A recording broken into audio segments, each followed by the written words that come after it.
Ever since I was younger, I was into video games. Somebody like the fuse so I can bring bad news to all these crews who can't NBA jam with the shoe. Whiskey Wednesday, Whiskey Wednesday. Gosh, I've been such a failure at Whiskey Wednesday recently. It's been like months since we've done one of these, but I'm gonna try and get better. It's the holiday season. Whiskey is awesome year round, but especially during the holiday season. We're gonna check out Woodford Reserve Double Oaked. Spoiler alert, one of my favorite readily available to me bourbons. 90 proof, 90.4 proof, 45.2% alcohol. Kentucky straight bourbon, whiskey finished in a second oak barrel, produced by Woodford Reserve, Versailles, Kentucky. Is that right, Versailles? I think that's how you pronounce that. No age statement on this, but I think Woodford Reserve, regular Woodford Reserve, is aged between 6 and 7 years. And then with double oaked, they put it into a second barrel for an extra year. So call it 7 to 8 years aged total. The cool part about this whiskey is when they rebarrel it, it's dumped into a freshly charred barrel.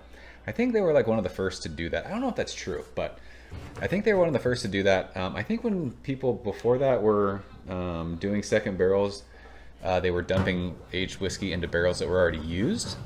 If I am remembering that correctly, I could be wrong about that. So don't, per usual, don't take my word for it. But it's pretty cool that they do that. So where I am at in North County, San Diego, I realized that areas are different and things with allocations and controlled states and all that stuff. Woodford Reserve Double Oaked is readily available to me for about $44. So for my money, one of the best values there is. Again, just personal preference. I don't know if this is much more expensive around where you're at. If it is, then your mileage may vary when it comes to that. But I'm just telling you my experience and what I like for the price. This is one of the best. So this I almost said this beer. This whiskey is like a liquid Snickers bar to me. It is so vanilla, chocolatey, sweet. It's desserty, but it definitely has like a cool charred woody character to it, but the sweetness I think just balances it out.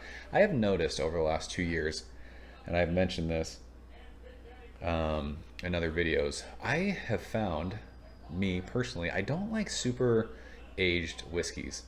I recently had Weller 12 with my brother-in-law, and it tasted like drinking toothpicks. What else did I have? I had an 18-year or something, and I was just like, I don't know. I think I prefer whiskeys younger, fruitier. I don't like the super oaky ones. Again, just personal preference. I think too with Weller 12, the problem is it's such a low proof for the age that it just gets overwhelmingly woody. But this is just, it's so sweet and desserty. I love it. The nose is awesome.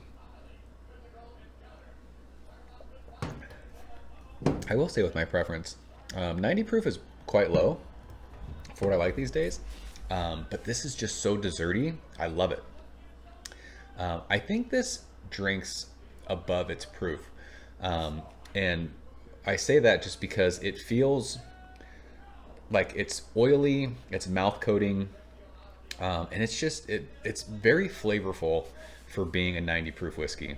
A lot of times with these lower proof whiskeys, they kind of get watered down to me. They're kind of thin. This is not that. It's very fruity, very caramely, very vanilla forward, and you get a lot of the charred oak on your palate. But all that crazy sweetness, that vanilla sweetness, that peanutty chocolate kind of a thing, I'm telling you, Snickers bar is what it reminds me of. It kind of mellows out that heavy char, because you're definitely getting a heavy char on the side of your tongue. It's very drying on the finish. But this whiskey for me is fan-freaking-tastic.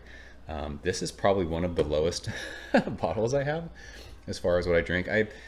I've found with beer over the years, I'm very much a collector of things. I don't always have to drink it. I just like collecting things. So I've amassed, I don't know, close to 60 bottles of whiskey in the last 2 years. All of my bottles are open, but I don't drink all of them. A lot of them I don't know if I can get again, and I just kind of babysit them. But something like this that I know I can go down to my local CVS and it's there right now for 44 bucks. Like, I don't care. I'm drinking it. So if you've never had this, it behooves you to check it out. If you like sweet, if you like desserty, if you like not super high octane, not really high proof, this is awesome. I don't drink soda, so I've never had this with any kind of mixer. I don't know if that's something people do. I could see it working well, I think, with something sweet, like some sort of cola. If you want to do that, get crazy. But just sipping on this neat for a 90 proof whiskey, it is fan-freaking-tastic. So I hope you guys are fans of this one. If not, check it out for sure. Like I said, if this around me was like over 60 bucks, I probably would say no, just because at 90 proof, I'd rather spend the $60 on something over 100 proof. Again, personal preference. But if you can find it under 50 bucks, it's must buy every time. It should always be on everyone's shelf. I think it should be a staple. I think that second barrel gives it just a cool like depth of flavor. I think the heavy char works with this super like crazy sweetness. It's a joy to drink. I love this stuff. So good. So that's it. Whiskey Wednesday in the books. Hopefully we'll have more of these coming in the next few weeks. We'll see. I hate promising things because I never can follow through with it when it comes to YouTube stuff. But hopefully November, after Thanksgiving, in December, we'll start getting back on the Whiskey Wednesday train, because I have so many bottles I'd like to share with you guys, at least talk about them and give them my amateur whiskey thoughts. So that's it. See you guys soon. Cheers. Thank you for coming behind the bar, in the arcade, all that shit. Ever since I was younger, I was into video games. Somebody like the Fuse, so I can bring bad news to all these crews who can't